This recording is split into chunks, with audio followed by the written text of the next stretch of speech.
Bueno, muy buenas noches. Un saludo al concejal Manuel Sarmiento. Muy buenas noches a todos a quienes nos están acompañando en esta presentación que voy a hacer. Mil gracias por estar aquí con nosotros. Este es parte del trabajo que decidimos hacer en mi oficina con esto de la pandemia, porque somos servidores públicos y debemos seguir trabajando en cualquier circunstancia. Bueno, ¿por qué voy a opinar en extenso hoy sobre este tema del San Juan de Dios, que se viene discutiendo principalmente de marzo para acá? Antes no era tanto el debate que se había generado, pero de marzo hacia acá se ha movido bastante duro en las redes. ¿Por qué voy a participar? Son dos las grandes razones que tengo para haber tomado esta decisión, que la llevo estudiando desde hace semanas, llevo estudiando este tema. Primero porque este es un debate que se ha montado de manera muy injusta, a mi juicio, pero muy injusta contra Claudia López, porque esta es una decisión en lo fundamental del alcalde Peñalosa. Esto no, lo que tiene que ver Claudia López con este asunto es una cosa de un par de semanas al final del proceso. Pero además porque se ha hecho con una dosis de agresividad que no se justifica ni en este caso ni de ninguna manera, diría yo, de agresividad contra quienes la respaldamos, la ayudamos a elegir, la Alianza Verde, el Polo Democrático Alternativo. El senador Petro se ha ensañado en este tema, una parte importante de sus dirigentes también lo ha hecho, con dos argumentos que me voy a detener sobre los dos.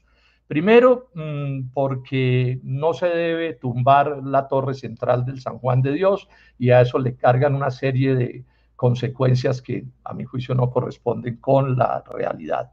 Y en segundo término, porque también se señala que el San Juan de Dios, la torre que se tumba, era decisiva en la lucha contra el coronavirus. Vamos a ver que eso tampoco corresponde con la realidad. Entonces, digamos que este es un debate político. Unos tienen un pensamiento y otros tenemos otro pensamiento y es lícito y positivo, pienso yo, que se controvierta.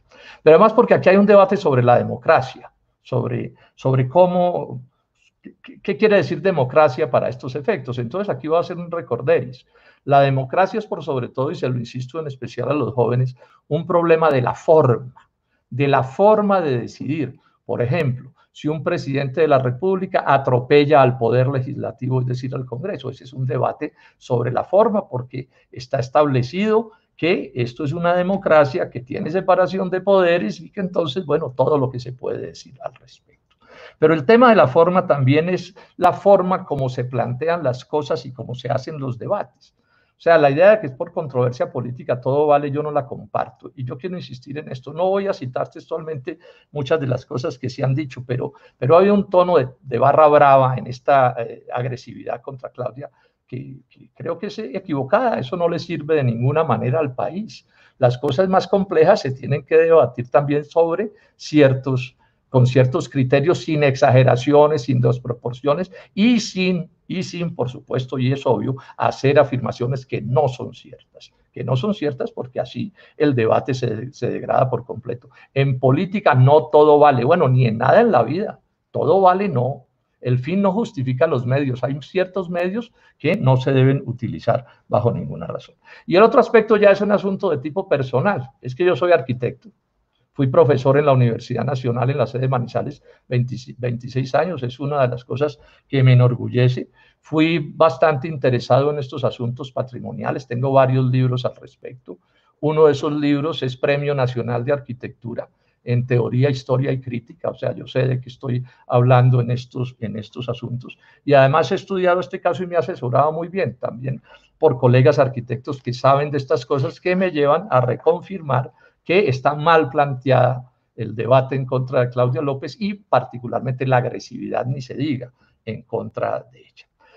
Para ir, digamos, explicando con mayor contexto, porque esto ha sido mucho un debate de trinos de 140 caracteres y eso pues así tampoco se puede ir a fondo de las cosas. Entonces yo voy a empezar por contarles un poco de qué se trata esta discusión. Entonces Camilo, le pido el favor de que pongamos unas fotos y yo las voy explicando para que entendamos de qué se trata este debate y para que se despejen afirmaciones que no son ciertas. Por favor, pongamos. Bueno, esa foto que vemos ahí, si se puede poner más grande, mejor, así no aparezca yo. Esa foto es el plano más o menos del 2000, 10, una cosa así, es un plano seguramente de Pablo de la Cruz, que fue un arquitecto importante de esos días que lo diseñó. Ese es el diseño original del San Juan de Dios. Lo que uno ve al sur, yo no tengo un puntero como mostrarles, no me lo permite esta aplicación. En la parte de abajo, digamos, de la fotografía del plano, hace un plano de 1910, los edificios se van a hacer poco después, y lo que se ve en la parte de abajo linealmente es la calle Primera de Bogotá. Y lo que se ve al lado izquierdo de la foto es una vía que es lo que después sería la avenida, la décima. Al otro extremo, contrario de la décima, va a estar la Caracas, que no aparece exactamente en este plano. En la parte central del plano aparece lo que era el acceso principal en esos días era por la calle Primera. Después, cuando aparece la décima, el acceso principal terminó volviéndose en muy buena medida por la carrera décima. Es un plano muy típico de la arquitectura de esos días, digamos, son los reflejos de la arquitectura que venía haciéndose desde el siglo XIX en Europa y en Estados Unidos, que es un tipo de arquitectura de edificios bajos, ahora los vamos a ver, de unos 3 pisos y de pabellones. Ese es el plano del que estamos hablando. Pasemos, por favor, Camilo. El tipo de edificios de esos días eran esos. Unos edificios que aquí llamamos republicanos, que son de la influencia europea que viene desde el siglo XVIII y XIX. Allí vemos pues uno de los edificios principales, vemos la capilla, que era muy importante en su diseño. Fíjense ustedes que son edificios graciosos, que ha valido la pena proteger. Ese fue un acierto de toda esta lucha. A la derecha vemos pues cómo estos edificios están pues en un estado grave de abandono, pero bueno, ahí están de pie y son recuperables, están en muy buena medida sin uso. Miren ustedes el pasto pues metido por entre los edificios, etc. Esa es una arquitectura graciosa que vale sin duda la pena defender, y es en buena parte este debate. Veamos otras fotos. Este es un detalle importante. A la izquierda arriba tenemos lo que se llama el núcleo fundacional. Núcleo fundacional. Son esos varios edificios, ahí yo no sé ustedes hasta dónde alcanzan a leer, dice Capilla, dice San Roque, Instituto Inmunológico, San Jorge, tenían nombres los distintos edificios, pero todos son dentro de un conjunto. En el dibujo que se ve que todos son de baja altura y de lo que podemos llamar arquitectura republicana. Ese núcleo fundamental, con la fecha, se construye entre 1911 y 1913, 1911 y 13, a partir de un diseño de 1910, como mostramos. Bueno, a la derecha tenemos otra parte del edificio. Esta es la parte como viéndolo desde la décima. Entonces, ¿qué tenemos? A la derecha de la foto, una parte que se llama pabellones. Eso fue construido entre 1919 y 1922. Lo más oscuro es lo que después se llamó la torre central, que no estaba, si ustedes se acuerdan, el primer plano, esa torre central no aparecía en los diseños originales. Esta es una torre que solo va a aparecer, digamos, en 1950. Ya es una arquitectura bien distinta, de 9 pisos, parte del movimiento moderno. Y a la izquierda de la torre hay un sector que se llama la zona sur. Son edificios entre 1922 y 1933, 1948, y algunos hasta de 1970 y 1964. Esa es, digamos, la realidad de este asunto. Entonces, advirtamos desde ya, aquí no hay edificios coloniales ni nada que se le parezca, son todas cosas del siglo XX. Es el tipo de arquitectura que estamos viendo. Ahora, la decisión de cerrar, ese fue un conjunto de una importancia arquitectónica que yo creo que vale la pena preservarlo, pero además fue muy importante porque allí se hizo buena parte de la historia de la medicina en Colombia. Todos esos pabellones tenían que ver con asuntos de salud de uno u otro tipo. Fue por mucho tiempo el hospital de la Universidad Nacional de Colombia, o sea que allí se formó un núcleo importantísimo de la medicina y de la medicina de alto nivel de este país. En ese sentido, este es un proyecto, este Hospital San Juan de Dios, ¿sí? Todo esto se gana un espacio tanto por su arquitectura como por la calidad de la medicina y todo lo que hay que decir sobre ella. Sin embargo, en 1992 viene todo el viento neoliberal, ¿sí? Y entonces deciden cerrarlo. Esto fue hace 28 años. 28 años, decidieron cerrarlo.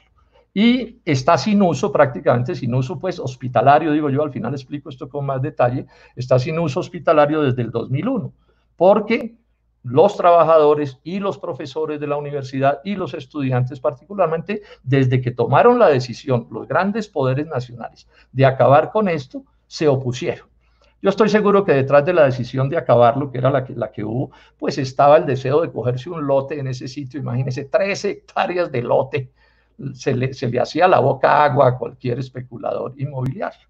Estuvieron de malas porque se les atravesó la lucha. Bueno, esto es una lucha bien bonita de detenerse sobre ella, es un esfuerzo de muchos colombianos. Les voy a dar algunas fechas para que se entienda mejor cuál es este proceso.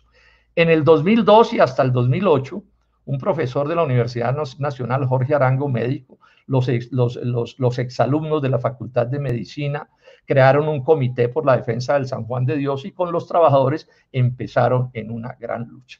En el 2002 también, como producto de estas luchas, se aprueba la ley 735 que decreta esta área del San Juan de Dios, la decreta como monumento nacional y como hospital universitario, una manera de protegerla contra la decisión que había de acabarla. Esto es, estamos hablando en el 2000, esto es del 2009, perdón, esta ley es del 2002, perdón.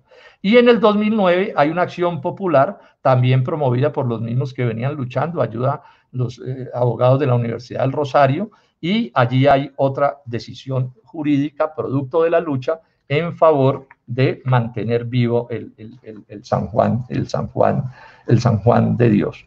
En el 2009 también un juzgado, el juzgado 12 de Bogotá, administrativo, le ordena al distrito, al departamento de Cundinamarca y al gobierno nacional, al Ministerio de Cultura, que se ponga en el plan de la salvaguardia, la conservación y el cuidado del edificio. Esta ya es una decisión bien importante. En el 2012, el Tribunal Administrativo de Cundinamarca confirmó ese fallo que les acabo de mencionar. También en el 2012 la Procuraduría interviene y hay un hecho que es de gran importancia a partir de esa intervención de la Procuraduría, y es que se plantea la necesidad de tramitarle a ese conjunto de edificios, algo que se llama el Plan Especial de Manejo y Protección, que es un plan que se diseña para proteger en esos días se decía monumentos nacionales, hoy se habla de patrimonio cultural de ciertos niveles, de nivel nacional, ese plan para ver qué se puede hacer y cómo se protege. Se lo aplicaron, se lo decidieron a favor del Hospital San Juan de Dios, de ese conjunto, ¿sí? Y del materno infantil. En el 2013, esta es otra decisión importante, el Ministerio de Cultura le da, digamos, concepto favorable a que se tramite ese plan especial de manejo y protección. Porque ese plan, si no es un instrumento legal, pues no opera. Eso no es simplemente hacer un buen estudio de tipo académico, sino que eso tiene que tener dientes legales. Entonces, cuando el Ministerio de Cultura le da concepto jurídico favorable, se toma ya más en serio la decisión de construir. Ese es un estudio grandísimo, una cantidad de libros, etcétera, de investigaciones, que lo va a hacer la Universidad Nacional de Colombia, y lo que se decide es que ese plan lo tienen que promover entre el gobierno nacional y pagar, y el distrito de Bogotá, ¿sí? Porque es, pues, digamos, esto está desarrollándose en el distrito, ¿sí? En el 2013, entonces, da ese concepto favorable y se decide hacerlo en asocio con la alcaldía de Bogotá, que en ese momento es la alcaldía de Gustavo Petro. Entonces, Gustavo Petro esa alcaldía asume la responsabilidad de promover ese estudio. En el 2015, la Universidad Nacional termina su estudio, ¿sí? El plan especial de manejo y protección, el PEM, el plan de manejo, que es un documento técnico y jurídico, etcétera, decide hacerlo, y se lo entrega en diciembre, se lo entrega al Ministerio de Cultura para que se haga el trámite respectivo. Porque sin el trámite, ese PEM no tiene dientes. Y en abril del 16, ya el alcalde es Enrique Peñalosa, que ha entrado en enero de esos días, el Ministerio de Cultura, la ministra de Cultura, emite la resolución 995 que aprueba el plan especial de manejo y protección del conjunto del hospital San Juan de Dios. Ese es el proceso legal. Fíjense ustedes que entonces aquí está actuando mucha gente. Esto es una lucha social importante. Ahora, en esto participamos todos. Cuando yo recién llegué aquí al Senado, estuve allá en el San Juan de Dios, lo habían ocupado muchos trabajadores defendiéndolo. El papel de los trabajadores fue importantísimo, pero hubo luchas de todos los tipos, toda la gente de la Universidad Nacional, sus profesores. Juan Carlos del Castillo, que fue el subdirector del diseño del PEMP, y que es la persona, digamos, de mayor nivel que hoy puede hablar del tema porque la directora de ese PEMP ya falleció. Juan Carlos del Castillo escribe una cosa que es muy bonita y dice que la protección jurídica como bien de interés patrimonial fue en realidad, dice Juan Carlos del Castillo, una reivindicación exigida, luchada y alcanzada por los trabajadores del complejo hospitalario, que es el nombre preciso, complejo hospitalario del San Juan de Dios y el cuerpo médico de la Facultad de Medicina de la Universidad Nacional. Esos son los héroes principales de este asunto. Sin ellos, así algunos y muchos hayamos colaborado, y unos más y otros menos, sin ellos no se había podido impedir, dice Juan Carlos del Castillo, la liquidación definitiva que se había aprobado en 1992. Entonces, uno tiene que otorgarle a quienes han hecho los méritos, pues esos méritos, etc. Bueno, ya decía, pero lo voy a enfatizar para retomar el tema del PEN, del plan de manejo, ¿sí? ¿Qué es lo que protege el PEN? Ya lo dije, unos hechos, digamos, unos valores arquitectónicos que están ahí, son evidentes, están ahí, ustedes han visto algunos ejemplos, y unos valores históricos de ese complejo, que ya también mencioné, fundamentalmente todo lo que tiene que ver con la historia de la medicina, y nada menos de la Universidad Nacional de Colombia, que es la universidad, o está entre las universidades fundamentales en la construcción del conocimiento médico de este país. Ya mencioné también lo de la cronología, cómo es el trámite. La universidad entrega en el 2015, pero el plan no se vuelve norma legal sino en abril del 2016, cuando ya el alcalde era el alcalde Peñalosa. Entonces aquí hay un detalle de la historia sobre el cual debemos detenernos, que es que se dice que Peñalosa, desde que gana la alcaldía, se puso en la idea de hacerle una modificación a ese plan de manejo. Eso es lo que se dice, pero bueno, el hecho que sí no tiene la menor duda es que el plan de manejo que termina convirtiéndose en norma legal, ¿sí?, en la resolución 0995 del 16 de abril del 29 de abril del 2016, tiene una diferencia sustancial con lo propuesto por la Universidad Nacional de Colombia. Tiene una diferencia sustancial, que es ¿cuál? En el plan primero que se hace, ¿sí?, ¿cómo es la protección de los edificios? Ese plan de manejo, está muy localizado en los planos. Entonces hay, en todo ese conjunto de edificios, que son 25, ahí dentro de ese proyecto general, hay 3 categorías de edificios, fundamentalmente 3 categorías. Un nivel 1, que es un nivel de valor patrimonial,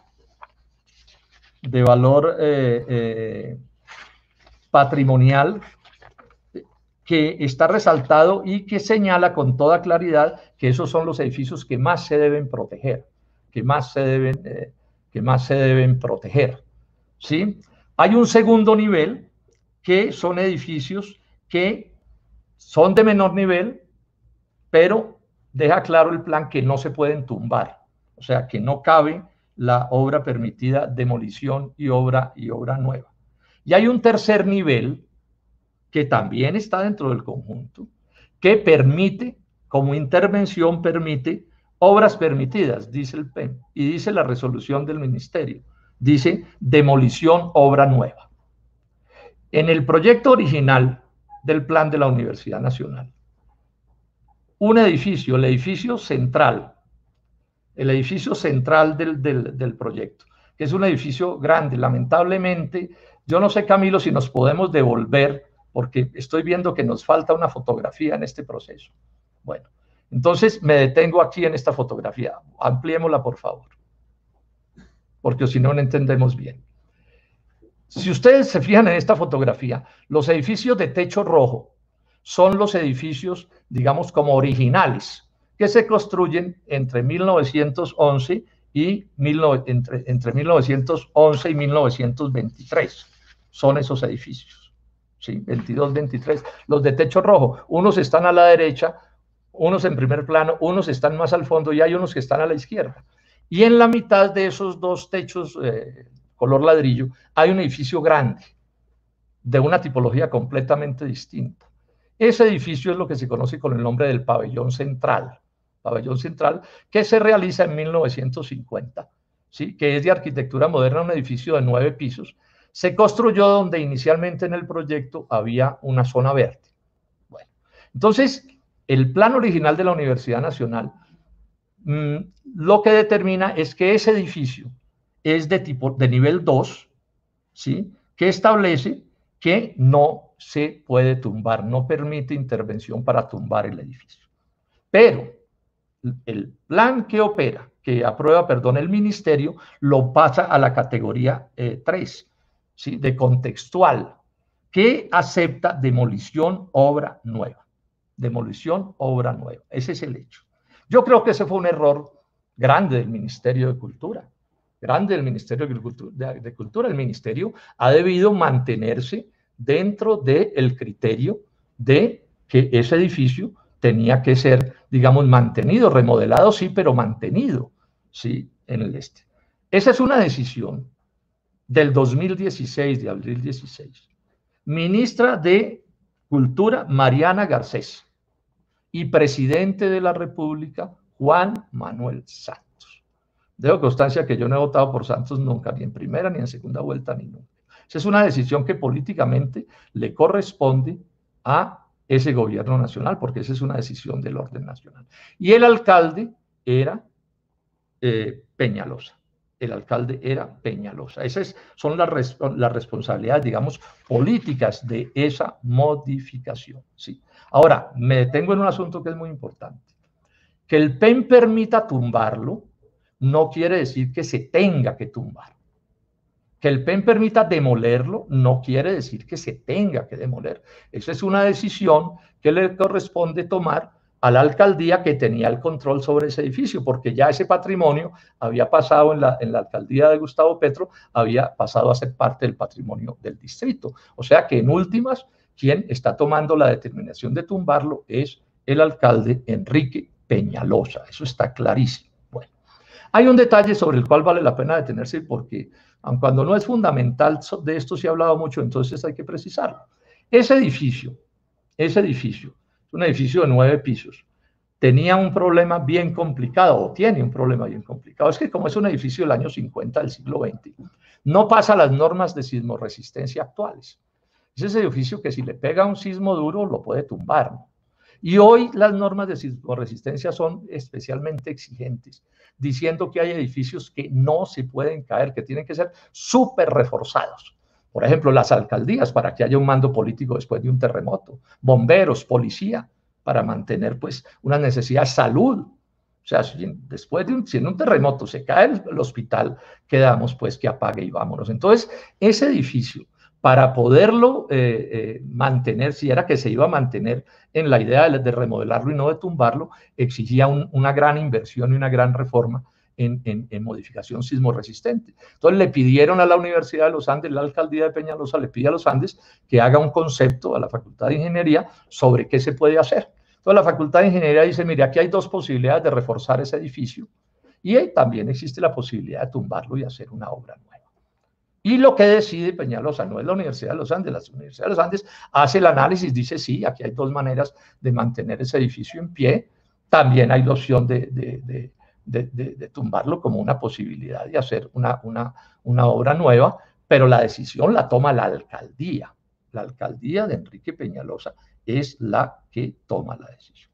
Lamentablemente, hay que señalarlo así, eso sucedió, pues venía ya sucediendo desde el 2016, este estudio es posterior, bien posterior, es este estudio de la Universidad de los Andes, no tengo la fecha a la mano, pero es bien posterior. Lamentablemente, ni cuando el Ministerio cambia la decisión, el Ministerio de Cultura, y que autoriza o permite tumbar la Torre Central, ni cuando aparece este concepto que también, digamos, abre esa posibilidad, aun cuando también dice que había como mantenerlo en pie con normas de sismo resistencia, sigue el proceso, se sabe ya que Peñalosa estaba por cambiar de edificio y lamentablemente, exceptuando ciertos reclamos de algunos académicos, la verdad es que esto no causó una conmoción grande en este terreno de la arquitectura.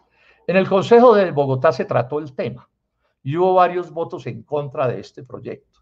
Los 4 concejales del Polo votaron en contra. Celio Nieves, Álvaro Argote, Manuel Sarmiento y Cinia Navarro votaron en contra, fundamentalmente porque además este proyecto era por APP, o sea, era un proyecto de privatización. Era un proyecto de privatización y el debate se centró ahí. También votó en contra Juan Carlos Flores y votó en contra Holman Morris. Esos fueron los votos que hubo en contra. Pero repito, no se inició un proceso de resistencia por parte de nadie, esto hay que decirlo con toda claridad, en contra de la decisión de Peñalosa de tumbar ese edificio. Nadie tomó esa decisión. Podemos quitar la fotografía, podemos quitar la fotografía. Bueno, en octubre 11 del 2019, o sea, el año pasado, la alcaldía de Enrique Peñalosa saca a licitación el proyecto para demoler la Torre Central y para construir ahí un edificio nuevo con un volumen parecido al que se iba a tumbar, una inversión como de unos 460.000 millones de pesos. Anunció que eso venía, bueno, y se abrió la licitación. El 17 de diciembre, 2 oferentes, una firma de origen chino y una firma de origen español, 2 transnacionales, otra vez un par de transnacionales, hicieron propuestas el 17 de diciembre del año pasado. Estaba ya Peñalosa saliendo. Y esa licitación señalaba un plazo en el cual había que adjudicarle al uno o al otro, había que adjudicarle pues, el proyecto, en la medida en que cumplieran pues, con los requisitos. Y la decisión de adjudicar el proyecto la toma la alcaldía de Claudia López el 6 de febrero del 2020. Esta es, digamos, la cronología de esta historia. O sea, que esta es una historia que se mueve desde el 2016, 3 años enteros, ¿sí? O 4 años prácticamente, en la alcaldía de Enrique Peñalosa. Es Enrique Peñalosa el que organiza todo este proceso. La única decisión que toma en este asunto es Claudia López, es la decisión de adjudicar a quién había ganado el proyecto. Lo termina ganando la firma esa española o de origen español. Y a partir de ese momento, entonces se desata una especie de vendaval, o desata Gustavo Petro con el respaldo de algunos de sus amigos, una especie de vendaval contra Claudia López, extremadamente agresivo, ¿sí? Responsabilizándola de todo. Muy poco se va a mencionar en esta etapa a Enrique Peñalosa, sino que es Claudia López, exigiéndole o crucificándola porque adjudicó. Y en el fondo exigiéndole o diciéndole que no ha debido adjudicar, porque todo este vendaval sale después, vamos a mirar ahora las fechas, aparece después de la adjudicación. Repito, desde 1916, desde el 2016, que se toma la decisión de poder tumbar este edificio hasta que lo adjudica Claudia López, no hubo ningún vendaval en contra de las decisiones en todo Bogotá y en toda Colombia. ¿Por qué actúa Claudia López como actúa? Esto es bien importante. Hay muchas personas que piensan que un alcalde o un presidente, o incluso le dicen a uno a veces como senador, que porque es alcalde o senador o ministro, lo que sea, puede hacer lo que se le dé la gana, ¿no? En especial se los digo a los jóvenes. Los servidores públicos solo podemos hacer aquello que nos esté expresamente autorizado por las normas. Si hacemos cualquier cosa que no esté expresamente autorizada por las normas, somos disciplinables, podemos ser sancionados, destituidos o encarcelados. No importa la buena voluntad que se tenga ni la justicia de lo que se está planteando. O sea, tenemos que cumplir con las normas. Entonces, ¿cuál es el análisis legal de este caso? O sea, podía Claudia López alegremente decir, no, a mí no me gusta ese proyecto, eso son cosas de Peñalosa, entonces que eso no haga, yo no declaro esa licitación o anulo el proceso y listo, y todos están contentos. ¿Podía hacer eso? Pues poderlo sí lo podía hacer, pero la pregunta es, ¿lo debía hacer? ¿Era responsable hacerlo? Bueno, ¿cuáles eran los riesgos de hacerlo? Entonces, ¿qué sucede? El Consejo de Estado tiene una sentencia, pues, o tiene varias, pero hay una del 2014 que es especialmente clara en esto de las licitaciones. ¿Qué dice el Consejo de Estado al respecto? El Consejo de Estado dice que un acto administrativo, el acto administrativo de apertura de un proceso como este puede ser revocado directamente por la administración hasta antes de que agote sus efectos jurídicos. Y agrega, lo puede hacer discrecionalmente hasta antes de que los interesados presenten sus ofertas dentro del proceso de selección, antes de que las presenten. Y resulta que las habían presentado en diciembre. Entonces, si Claudia López no hace esa adjudicación, no la hace, sin tener razones legales de fondo, y nadie había esgrimido hasta ese momento, ni ha esgrimido todavía argumentos de fondo, pues se corría el riesgo de meter primero a la alcaldía en un enredo mayúsculo, ¿sí? Meter a su administración en un enredo mayúsculo y terminar mal. O sea, una decisión como esta puede dar cárcel. Eso puede ser un prevaricato por acción que da entre 3 y 8 años de cárcel. Puede ser una inhabilidad para cargos públicos de 5 a 8 años. Le puede costar la destitución de la alcaldía y una inhabilidad general para desempeñar cargos públicos de 10 a 20 años. Además de que si condenan al distrito a pagar las costas de una alcaldada de ese calibre, pueden repetir contra ella y quitarle cualquier peso de patrimonio que tenga. Ella actúa de acuerdo con sus análisis, que yo comparto, que los abogados con que yo he estudiado este asunto comparten, que dicen había sido un error garrafal desde el punto de vista jurídico tomar la decisión de hundir esa licitación. Ahora, hay quienes insisten en que no, que lo ha debido hacer. Entonces, sobre esto, yo recuerdo una anécdota que se comenta mucho en el Senado, ¿no? Que algún presidente del Senado no sabía qué decisión tomar en relación con alguna cosa, y entonces los consejeros le decían, los que le opinaban, no, hágala fulano, hágala, eso no hay problema, hasta que alguien le dijo al presidente de la corporación, le dijo, tenga en cuenta que los que terminan en la cárcel por una decisión ilegal no son los consejeros, no son los que opinan, los que terminan en la cárcel por una decisión ilegal es el funcionario que tome la decisión ilegal, así la tome de buena fe. Entonces, exigirle a alguien en estas circunstancias que asuma lo que quieren sus contradictores políticos que asuma, pues yo por lo menos creo que es una notoria desproporción. Algunos están diciendo en estos días, bueno, ¿y por qué si se pudo echar hacia atrás el Transmilenio por la séptima? Cosa que a mí me alegra, nosotros luchamos contra el Transmilenio. No cabe la comparación. O el que la haga es porque no tiene información completa, porque entre los dos casos hay, digamos, median una diferencia inmensa. Es que contra el Transmilenio por la séptima había una decisión de la Procuraduría y una decisión de un juez de la República suspendiendo el proceso. Y eso cambia todo. Pregúntenle a cualquier abogado, cambia todo el proceso. Entonces lo que terminó habiendo fue un acuerdo con ellos para que definitivamente se olvidaran de eso, porque ya las circunstancias eran completamente distintas, que fue una cosa que hizo Claudia López, y ese es un acierto también de esa administración. Bueno, miremos un poco, porque en este debate hay mucha injusticia. Voy a enfatizar en una cosa. Hasta el momento, hasta donde va toda esta historia, ¿sí? Hasta el momento de la adjudicación, no ha habido una declaratoria de guerra, ni de Gustavo Petro, ni de Holman Morris, ni nadie de Colombia Humana a el proceso que venía trayendo Peñalosa desde el 2016. No la hay. Hay unas opiniones, pero unas opiniones que nadie puede considerar como semejantes en su fuerza a lo que han planteado contra Claudia López. En el programa de la alcaldía de Holman Morris, que es un programa del año pasado, lo único que dice sobre el Hospital San Juan de Dios, cuando ya estaba el proceso caminando de tumbar la torre central, dice: reapertura plena del Hospital San Juan de Dios como lo indica la ley, como centro educativo, investigativo y de prestación de servicios de alta complejidad en red con los centros de excelencia públicos y privados de la ciudad. Pero eso no dice nada contra la tumba de la torre.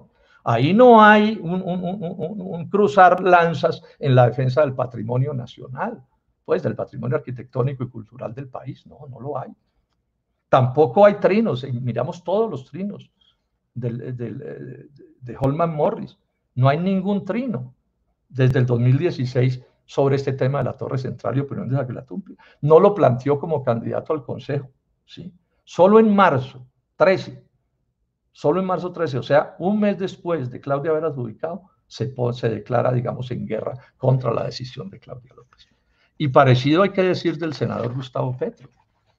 No hay nada fuerte de Gustavo Petro entre el 2016 y febrero y marzo del 2020 en contra de esa torre.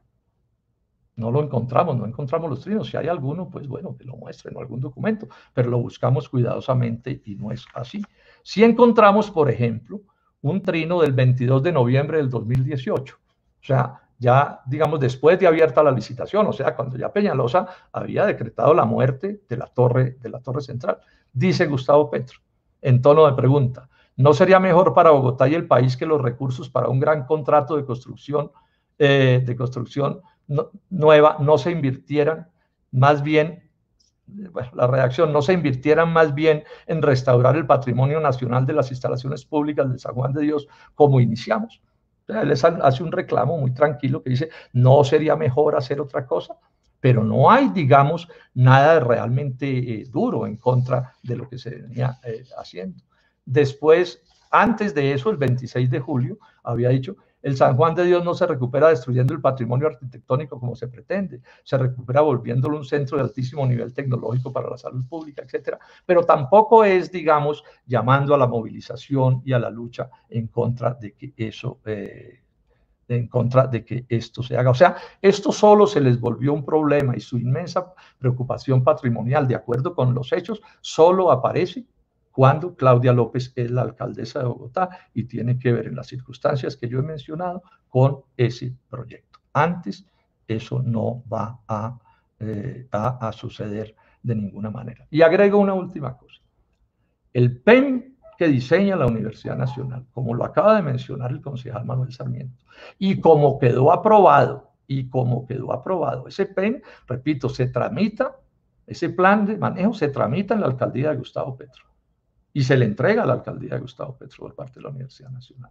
Y como quedó aprobado en la resolución de aprobación de esa protección a ese conjunto, contiene las APPs, contiene las alianzas público-privadas como una posibilidad. O sea que lo que hace ahí Peñalosa como APP, con lo que yo estoy en desacuerdo, ¿sí?, y los concejales del Polo estuvieron en desacuerdo, está contenido en el plan de manejo y fue una cosa validada en distintos momentos en la alcaldía del senador Gustavo Petro. En esos días no era senador. Bueno, terminemos con un comentario breve del otro tema que está por plantearse. Ya lo mencioné, pero lo enfatizo. Esta decisión de Claudia López es anterior a la pandemia. Es anterior a la pandemia. En ese momento de pandemia no se hablaba. Cuando el debate estalla, que es básicamente en marzo, fundamentalmente en marzo, pues ya el coronavirus está volviéndose un problema. Entonces aparece un nuevo enfoque de ataque, y es muy duro también, contra Claudia López y su administración, achacándole a la decisión que ya expliqué, tramitada todo el tiempo por el alcalde Peñalosa, de tumbar la torre central, achacándole toda la responsabilidad a Claudia López y diciendo que no se va a poder utilizar el San Juan de Dios en la lucha contra el coronavirus, y eso se lo han martillado durísimo a la alcaldía de Claudia López. Entonces yo voy a hacer una explicación también en detalle sobre esto, pero antes permítame una cosa que se me ha olvidado. Si ustedes miraron con cuidado todos los edificios que les planteé, ahí no van a tumbar sino un edificio. Todo el resto de los edificios del San Juan de Dios, o muchos de ellos, 24 por lo menos de los edificios, 24 por lo menos van a quedar en pie. O sea, no se puede decir que se acaba el San Juan de Dios. Ahora, ¿qué proyectos de medicina y de salud se irán a hacer? No sé cómo vayan a ser los desarrollos, pero ahí están los edificios y ahí sigue el San Juan de Dios existiendo, y hacia el futuro yo espero que todas las alcaldías sigan desarrollando como fue diseñado inicialmente, como un gran conjunto médico, hospitalario y clínico y de todos los tipos que se puede hacer allí. Pero entonces, Petro, antes de salir de la alcaldía, promovió que los pisos bajos de esa torre central, 2 o 3 pisos bajos de esa torre central, se hiciera algún grado de adecuación. Esa torre estaba muy caída y entonces tomó la decisión de hacerles alguna adecuación para que se pudieran utilizar. Y efectivamente se han venido utilizando. Al alcalde Peñalosa los utilizó a lo largo de los 4 años de su alcaldía. Lo que ha operado ahí son, manejos que se conocen con el nombre de consulta externa. O sea, no fue el hospital lo que se puso a funcionar, ni una clínica, ni nada de esto, sino un área en consulta externa, y eso está bien que se haya aprovechado ese espacio. Entonces, el senador Petro, cuando está ya es toda esta preocupación de la pandemia, entonces él decide juntar el tema del patrimonio, en las condiciones que ya ha visto sin tener la razón, decide juntarlo con que tumbar la torre era pues mortal para la lucha contra el coronavirus, y afirma que eso que él había dejado remodelado, ese espacio de consulta externa, que ahí lo que había que poner era UCIs, unidades de cuidados intensivos, que sabemos estaban en marzo y abril, etcétera, escasas, y que siguen siendo escasas. Y esto se convierte en otro ataque violento contra Claudia. Me tomó entonces el trabajo de hablar con médicos y con gente de la medicina. Yo en el mundo de las cosas de la salud tengo una cierta experiencia porque mi hermano es médico, o sea que yo llevo toda la vida oyendo hablar de esto y estaba en todos los datos de salud. Y la afirmación perentoria, demostrable, que me hacen los médicos es que no es posible convertir así como una cosa muy fácil servicios de consulta externa en UCIs. Eso no es posible. No es posible. Entonces, hacen una explicación que es muy sencilla. En estos asuntos de la salud hay hospitales y clínicas de nivel 1, 2, 3 y 4. Entonces me dicen una cosa, me dicen, usted UCIs solo puede poner en centros clínicos hospitalarios de niveles por lo menos 3 o 4. O sea, eso no se puede poner ni en 1 ni en 2. Y mucho menos se puede poner en unas oficinas de consulta externa. ¿Y cuál es la explicación por qué no se puede hacer? Porque es que una UCI, que es una unidad de cuidados intensivos, lo que llega ahí es gente que está al borde de morirse, que salvarla es un esfuerzo inmenso.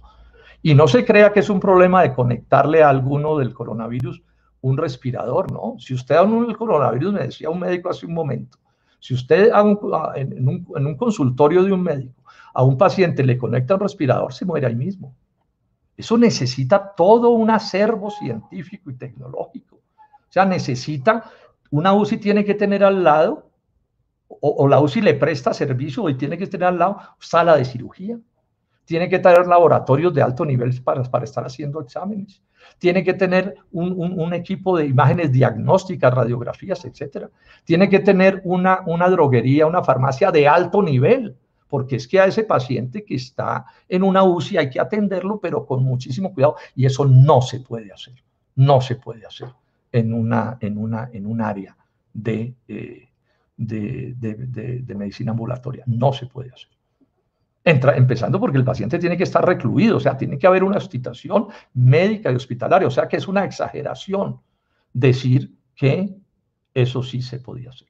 Pero además agrego una cosa, si lo que hubiera hecho Peñalosa fuera remodelar la torre, pues bueno, no se había tumbado y seguramente eso había sido mejor que tumbarla.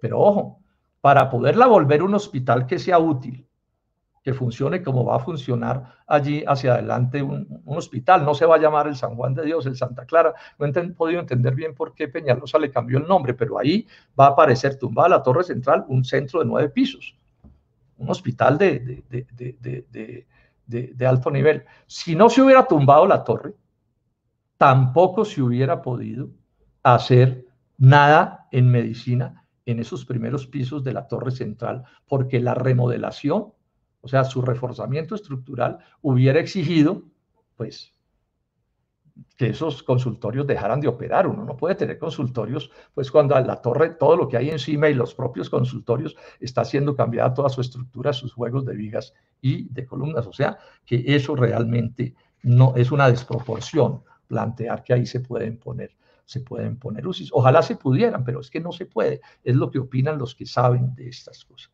Entonces, termino con mis conclusiones. O sea, quienes han atacado a Claudia López por estas decisiones no tienen razón. No las tienen por todo lo que he explicado con todo detalle que no voy a repetir. Pueden criticar a Peñalosa todo lo que les parezca en los términos en que yo he planteado estas cosas. Él no tenía que tomar esa decisión, la tomó. Bueno, sí. Se puede criticar al Ministerio de Cultura de ese momento por haberla cambiado también. Eso puede hacer, yo lo critico. Pero achacarle eso a Claudia López es, repito, una desproporción. Lo de la UCI en el San Juan de Dios o las UCIs en el San Juan de Dios tampoco tienen razón.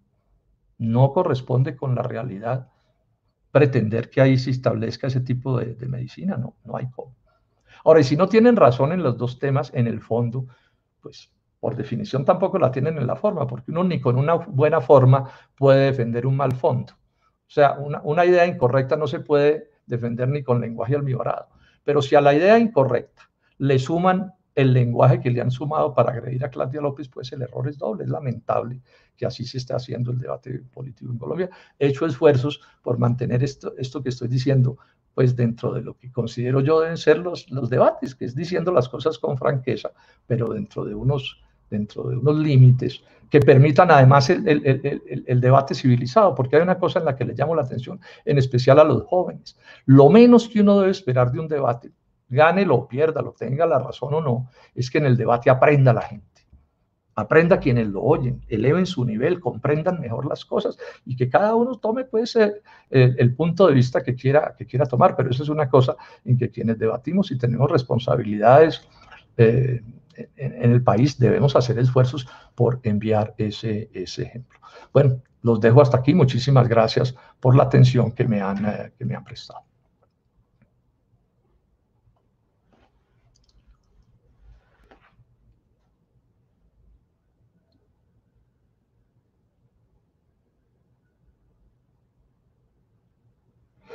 Me pregunta alguien aquí que cuáles son los criterios para decidir qué es patrimonio y qué no es patrimonio.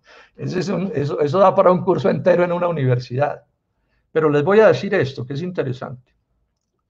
Pues se supone que se definen como bienes patrimoniales, sean arquitectónicos o culturales de otro tipo, porque no es solo la arquitectura, pues cosas que son tan excepcionales por sus calidades que pueden tener con hechos históricos. El caso del San Juan de Dios tiene que ver con eso, con historias que merecen que la sociedad preserve. ¿Ustedes no creen que sería mucha tragedia que hoy no tuviéramos lo que tenemos del Partenón?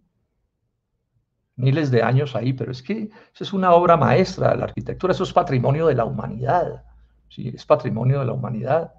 El Capitolio Nacional, otros edificios más modernos, todo, entonces eso es importantísimo de defender lo primero. Lo segundo, cuando ya llega la hora de decidir qué es patrimonio, yo diría que los arquitectos, cuando me refiero al arquitectónico específicamente, tenemos como dos situaciones. Una en donde es muy fácil lograr el consenso o algo parecido al consenso.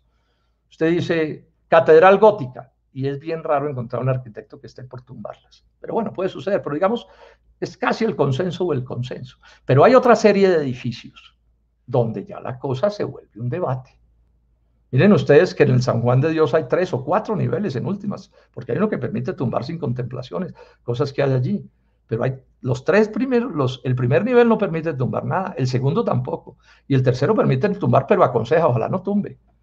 Pero eso es un debate, ¿qué se pone ahí, qué no se pone allí? ¿Sí? Esos son debates bien complicados que exigen conocimientos, comprensiones de cosas, cuentan muchas cosas, cómo se defiende el patrimonio. Es un tema bien complejo, una especialidad bellísima. Si ustedes se van a la Universidad Nacional o a cualquier facultad de arquitectura de Colombia y hoy ponen el tema desde el punto de vista, yo creo que han debido respetar el plan de manejo social, pero si ustedes ponen ese edificio en debate, es probable que les salga gente que tenga otra opinión distinta. Bueno, el propio Consejo de Patrimonio, que es un organismo técnico, avaló ese cambio de uso. Entonces son temas bien complejos. Y por eso también yo insisto mucho, este es un debate, y en ese tema de lo patrimonial, pues eso lo sabemos los que estamos en la academia. Este sí que es un debate que debe ser respetuoso y civilizado. O sea, uno no puede, que porque otro tiene un pensamiento distinto al de uno en relación con cómo valora un edificio, entonces crucificarlo y fusilarlo porque se tienen concepciones distintas, ¿no? O sea, si en algo la forma es importantísima, es en temas de estos que son por definición bien complejos, porque entran valoraciones que son sin duda complejas. Me agradó esa pregunta porque me permite tocar este aspecto que es bien importante, y en ese sentido yo haría un llamado para que en la academia en Colombia se tome este caso como un ejemplo de debate. ¿Sí? De cómo deben ser los trámites y bueno, y cuáles son las valoraciones que se tienen, porque fíjense ustedes, en ese edificio, la gente de arquitectura de la Nacional, que son unos súper duros, los conozco porque sé quiénes son súper buenos. Sin embargo, hay conceptos y hay puntos de vista y hay valoraciones y hay debates. Uno lo sabe por lo que ocurrió inclusive en este proceso. Bueno, muchísimas gracias por su sintonía. Creo que me largué un poco, pero muchísimas gracias. Hasta una próxima.